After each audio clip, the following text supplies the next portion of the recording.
وتولى عنهم وقال يا أسفا على يوسف وابيضت عيناه من الحزن فهو كظيم قالوا تالله تفتأ تذكر يوسف حتى تكون حرضا أو تكون من الهالكين. السلام عليكم. بص، انا مش هقول لك ايه اسمع الفيديو ده وهتخش الامتحان تلاقي كل كلمه. انا مش هقول لك كده. كل بس اللي هقوله لك طبق كل كلمه النهارده، وانا بعد الامتحان هقابلك ان شاء الله وتشوف الفيديو ده هيفرق معاك قد ايه. عايزك بس هطلب منك طلب. لو في اي صاحب ليك في ثانويه عامه، وانت لو في صاحبه ليك في ثانويه عامه، ابعت لها الفيديو ده، وانت ابعت لزميلك الفيديو ده. حاول انك تبعت الفيديو بدري لاي حد يلحق يتفرج عليه ويطبق الكلام اللي فيه من بدري. طب عايزك بقى تصلي على النبي كده وتركز معايا، وصلي على النبي كتير لان النهارده الجمعه. بص، انت مستر محمد عبد المعبود ومستر احمد بركه منزلين لك فيديو، اللي هو الفيديو 3 ساعات ده. اتفرج على الفيديو ده، ولازم تتفرج عليه النهارده، وهتخش الامتحان وهتعرف انا ليه اكدت عليك انك تتفرج على الفيديو ده. طب انت وانت بتسمع الفيديو هتجيب بقى ورقه وقلم وتقعد تكتب والكلام ده؟ اوعى تعمل كده، وده النظام اللي انت هتمشي بيه طول ما انت بتتفرج في الفيديوهات. اقعد كانك بتتفرج على فيلم، لم كل الافكار اللي موجوده في الفيديو ده، وهتشوف الفيديو هيفرق معاك قد ايه بكميه الافكار اللي فيه. تمام، دي كده كانت اول حاجه. اوعى بقى العظمه تاخدك النهارده وتقول ايه، انا هقعد اجيب ملخص لمش عارف ايه، وهقعد اعمل ملخص للفصل الثالث والفصل الرابع. بالله عليك اوعى تعمل كده النهارده. انت النهارده ما بتعملش غير حاجتين: يا اما بتحل كتير، يا اما بتتفرج على محاضرات المستر اللي انت متابعه او محاضرات اي مستر تاني. انت النهارده ما بتعملش غير كده. اوعى تقعد النهارده تكتب اهم الافكار وتجيب بقى اللي انت كنت مذاكره قبل كده والكلام ده. اوعى تعمل كده. اتفرج على المدرسين وحل انت بس شوامل، او حل اي حاجه جديده انت ما حلتهاش قبل كده. طب تمام، شفت بقى الاسئله اللي انت حليتها طول السنه في الكتب والكلام ده؟ اوعى تقول انا هرجع النهارده اشوف الاسئله دي.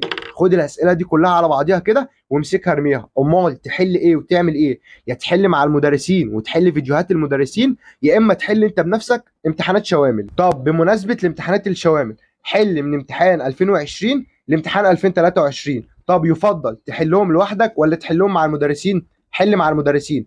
النهارده لو انت جيت تحل امتحان، انت ممكن تكون مذاكر جامد قوي، بس بص، طبيعي جدا انك وانت بتحل الامتحان افكار كتيره هتقف قدامك. فزي ما بقول لك، اتعود. بص، اقعد كده، لم الافكار بتاعه الامتحانات. ما تقعدش انت تقول انا هقعد النهارده احل بنفسي. هتضيع وقت كتير في حل الامتحان، وده مش هيفيدك. لو ما حلتش عدل انت هتتوتر جامد قوي، في سبيل انك ممكن تخش تلاقي الامتحان سهل قوي بس ما تعرفش تحل لانك متوتر وداخل متاكد ان الامتحان هيجي لك صعب. حل مع المدرسين، واقعد كده اتفرج على اي فيديو انت بتتفرج عليه، لم الافكار. طب هات ورقه صغيره، ولو في اي فكره قابلتك كويسه ابدا انك اكتبها عشان بس تبص عليها قبل الامتحان.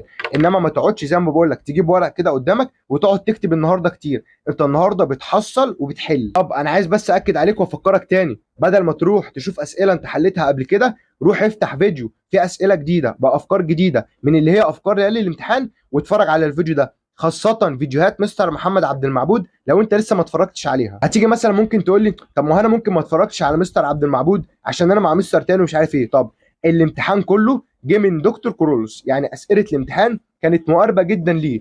انا كنت مع مستر محمود مجدي، تمام، بس انت طالما داخل فاهم اطمن. بس ممكن تلاقي اسئله بتيجي بنفس الافكار. بص، الفكره هي زي سؤال الشحنه اللي مستر عبد المعبود قاله، جه هو بالظبط. طب انت دخلت الامتحان وقعدت واستلمت الورقه ومضيت وكل الكلام ده، قاعد ما بتبصش لحد. دي فيزياء، دي فيزياء. وانت قاعد بتمتحن هتلاقي نص الامتحان بيقف معاك وانت بتحل في اول مره كده. ممكن الصفحه فيها 3 اسئله. انا بعرفك كده عشان انت تبقى عارف مثلا ما تتصدمش وانت قاعد وتقول الامتحان صعب، وممكن الامتحان وباذن الله هيكون سهل. قاعد وانت بتمتحن، الاسئله مش كلها هتمشي معاك. الصفحه لو فيها 3 اسئله، سؤالين هيقفوا قدامك وسؤال هتقدر انك تحله.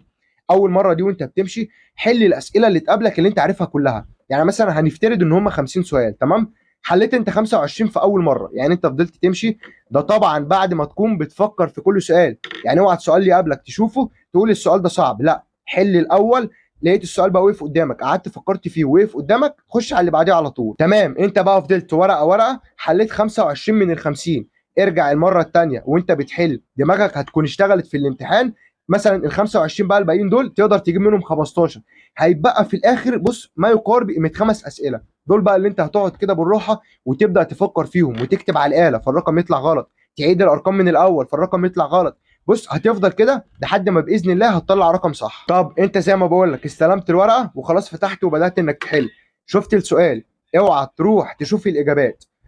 اسمع مني بالله عليك اوعى تعمل الغلطه دي. قرات السؤال خده حله وروح بقى شوف الاختيارات. يعني مثلا ممكن تلاقي ايه سالب 162 موجب 162 سالب 182 موجب 182، ويا لهوي بقى لو جات لك بالارقام العشريه، يعني مثلا بيقول لك ايه سالب 1.62، دي كده هتبقى كارثه في الامتحان. فانت دلوقتي قرات السؤال نزلت لقيت الاختيارات كلها شبه بعض، انت مليون في المية خلاص السؤال ده صعب، خش على اللي بعديه. تحس ان انت لو خدت السؤال وبدات انك تحل هتطلع اجابه واحده بس تروح تختارها على طول. اعمل اللي انا بقول لك عليه ده والله ما هتندم، وابعت الفيديو لو بتتفرج عليه ابعته لاي صاحب ليك بدري. طب حاجه برضو تانية مهمه، انا مش عارف ده هتحصل ولا لا، بس تبقى انت عامل حسابك لو في مدرسين النهارده فتحت لايف اوعى تبدا اللايف من اوله، اوعى تعمل كده نهائي. اللايف بدا سيبه براحته خالص، ذاكر انت اي حاجه تاني، اي حاجه مثلا قديمه انت ما حضرتهاش ابدا انك ذاكرها وخلصها. بعد مثلا ما اللايف يخلص او يعدي نص اللايف خش واضرب السرعه في 2 وابدا اتفرج على اللايف. انما مثلا افرض اللايف ده 7 ساعات تفضل قاعد 7 ساعات موجود في اللايف، اكيد ده طبعا لا يعقل. اللايف بدا سيبه شويه كده مع نفسه يحمل، بعد كده توكل على الله وخش اتفرج عليه. طب ركز في اللي انا بقوله لك وهعيد عليك تاني، النهارده انت بتعمل ايه؟ بتحل اسئله جديده، او لو في جزء كان واقف قدامك او جزء انت لسه ما حضرتوش حاول انك تجيبه وتحضره، وبتتابع فيديوهات المدرسين. خلصت فيديوهات مستر محمود مجدي على دكتور كورولوس، دكتور كورولوس خلص مستر عبد المعبود، وهكذا. اتفرج على كميه فيديوهات وباذن الله اي فيديو كده من اللي بتتفرج عليه هيجي لك منه اسئله في الامتحان. طب النهارده ممكن النور يقطع، باذن الله مش هيقطع، بس افرض حصل في الامور امور والنور قطع، حاول لو انت باذن الله بتتفرج على الفيديو بدري خش حمل فيديوهين 3 كده تتفرج عليهم والنور قاطع. حاول النهارده على قد ما تقدر ما تضيعش وقتك وتعمل اللي انا بقول لك عليه ده، وهتخش الامتحان ان شاء الله هتشوف انت النتيجه بنفسك. طب هقول لك برضو على النظام اللي انا كنت ماشي عليه وفرق معايا كويس جدا. بدات ان افتح فصل في ساعه كنت براجع الفصل ده واكتب كل الحاجات اللي فيه، وده انا شرحته لك في الفيديو اللي فات. بكتب كل حاجه موجوده في الفصل وابدا اخش ان احل على الفصل ده. فضلت ماشي مثلا على كده لنص اليوم، والنص اليوم التاني بقيت بقى بتفرج على مراجعات المدرسين كلها. طب جت الساعه 10 وانت خلاص فصلت وعاوز انك تنام او خلاص هتريح او انت خلصت اللي وراك، افتح الفيديوهات زي ما بقول لك واقعد كانك بتتفرج على فيلم، لم بس الافكار اللي موجوده في كل فيديو، يمكن ان شاء الله فيديو يصادف ويجي لك منه اسئله في الامتحان زي ما بقول لك كده. بفضل الله دي كانت كل الحاجات اللي عايزك تاخد بالك منها النهارده، ولا اكتر هيفيدك ولا اقل هيفيدك، دي كانت اكتر الحاجات اللي باذن الله هتفرق معاك. ما تنساش بقى النهارده تفضل تصلي على النبي كتير، لان النهارده الجمعه وصلي الصلوات كامله، بالله عليك صلي الصلوات كامله، وفي كل صلاه وفي كل ركعه ابدا انك ادعي وان شاء الله ربنا هيكرمك. اخر حاجه بقى ما تنساش انك تصلي على النبي. سلام. عايز بس اقول لك على حاجه عشان انت بتسال كتير، الشيخ اللي بيقرا في اول الفيديو اسمه حسين العزام، ما تنساش بقى انك تصلي على النبي تاني. سلام.